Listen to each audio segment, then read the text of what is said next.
This love that we live in wasn't made for nothing. Love is just fun. Saya sedang berhadapan dengan sekumpulan pelajar yang terpilih yang tidak ada masalah untuk menjawab sebarang soalan. Sama ada saudara sekali menggunakan pensel 2 biji nama apa sekalipun, jawapan yang diberikan biasanya menghasilkan A. Begitu. Baik. Kerana di dalam kepala saudara saya sekalian ada seketul otak yang tak banyak bezanya dengan rupa kat depan ni, yang mana otak manusia pada hari ini cukup mahir untuk menjawab berbagai soalan. Ya. Saya kira soalan-soalan yang menjadi suatu misteri kepada manusia pada suatu ketika dahulu dah tak misteri dah pada hari ini. Banyak perkara yang telah dapat dijawab. Antaranya kalau kita lihat, manusia sudah boleh menghitung keluasan angkasa lepas dengan bantuan mendalamnya kefahaman mereka terhadap ilmu fizik contohnya, ya. Dan manusia juga mampu untuk berbincang tentang soal relativiti masa.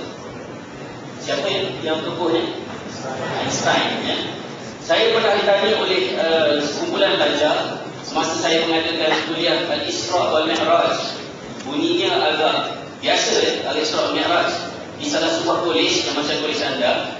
Soalan yang ditanya kepada saya ialah Rasulullah SAW dalam peristiwa Al-Isra wal Mi'raj berjalan daripada Makkahul Mukarramah ke Masjidil Aqsa, kemudian ke Sidratul Muntaha dengan menaiki apa, Ustaz?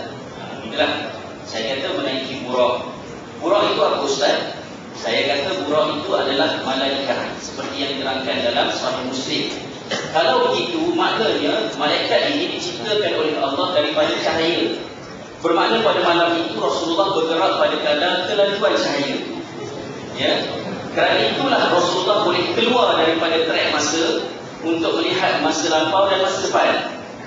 Jadi itu lebih kurang benda yang dia tanya kepada saya, dia jawab balik. Jadi saya kata apa-apa lah. Kemudian yang ketiganya, soalan yang kita semua biasa dengar ialah tentang keupayaan manusia untuk mendalami DNA. Ya? Saya ingat pada tahun 1999, kalau tidak silap saya, di dalam suatu seminar ataupun public talk yang diadakan, kalau tidak salah saya, di Imperial College London. College itu tempat saya jual semak. Sama dengan seorang dari sahabat, dia pertama lah, ya, saya celah-celah saja. Jual nasi lemak di surau Imperial College, lemak nasi putih biasa di surau Imperial College. Senang, ya. Pagi hantar nasi, petang putih duit. Itu senang, ya, tak ada duit hilang. Jadi dalam satu talk tu, itu bukan cerita, ya. Dalam talk tersebut, seorang profesor mengatakan bahawa apabila manusia telah mencapai kepada kualiti pengetahuan dalam genetic engineering di tahap ini pada tahun 1999 tu, ya, dia kata kewujudan Tuhan sudah tidak relevan lagi. Kerana kita sudah boleh menentukan manusia macam mana kita nak. Contohnya lah, ya, mata macam Najul, hidung macam Shah Rukh Khan, rambut macam Meghan, contohnya lah, ya. Contohnya lah, ya. Jadi secara teorinya kita sudah boleh mencipta manusia mengikut apa yang kita nak secara teori. Jadi kewujudan Tuhan sudah tidak relevan lagi. Jadi manusia zaman sekarang cabarannya bukan kejahilan, ya, tetapi cabarannya ialah kerana terlantang sehingga terhijab daripada perkara-perkara yang dia tidak tahu. Ini benda yang mengerikan. Dia terlupa, ya, tadi masa saya tengok Al-Asma'ul Husna, saya lihat ada 3 rangkai nama Allah SWT, iaitu Al-Khaliqul Bari'ul Musawwir. Ya? Yang ini profesor terlupa, sebab dia tak datang kuliah saya. Kan? Al-Khaliq, bila Allah mencipta sesuatu, Allah mencipta dengan 3 dimensinya. Yang pertama, Allah sebagai Al-Khaliq mencipta sesuatu daripada tiada kepada ada. Dan ini manusia tak buat.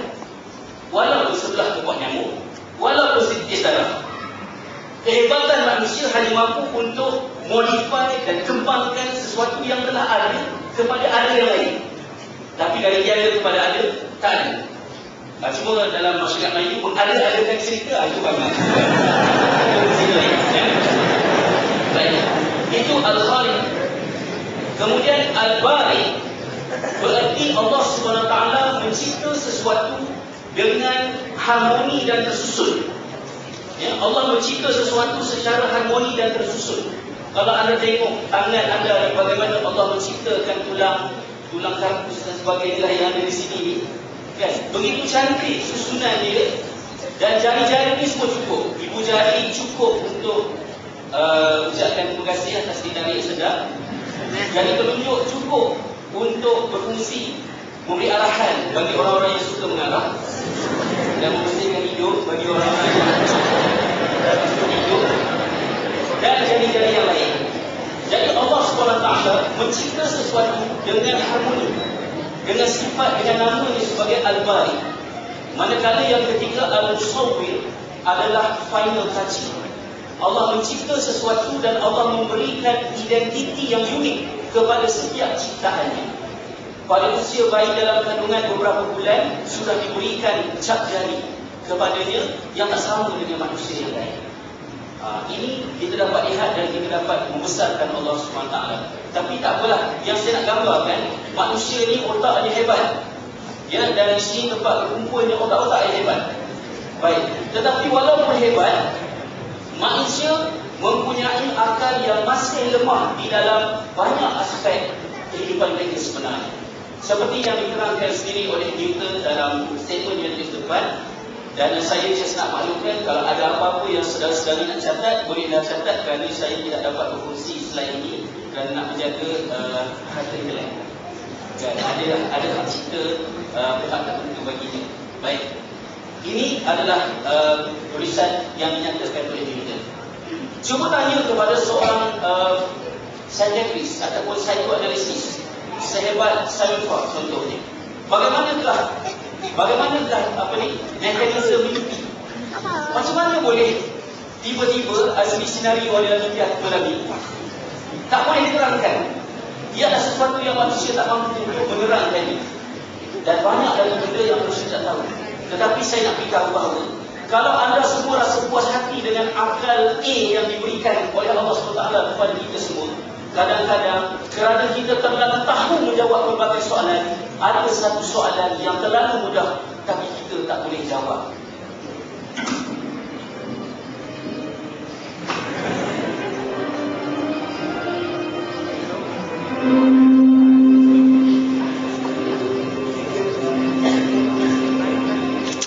Jadi benar-benar lo pengen kawin sama anak gue?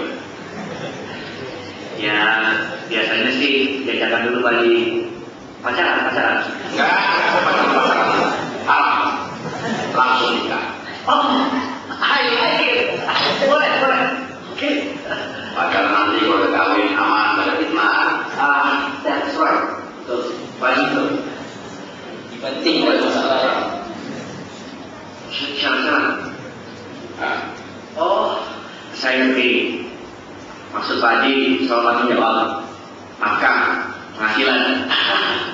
Pak Haji gak usah khawatir soalnya. Kalau saya ini sering masuk itu dalam Pak Haji. Dan sebentar lagi, album pertama saya itu udah mau keluar. itu nomor sekian. Nomor 1 agama.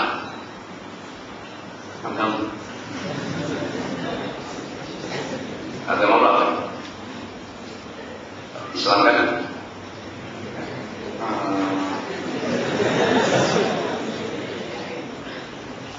Sebentar lagi, saya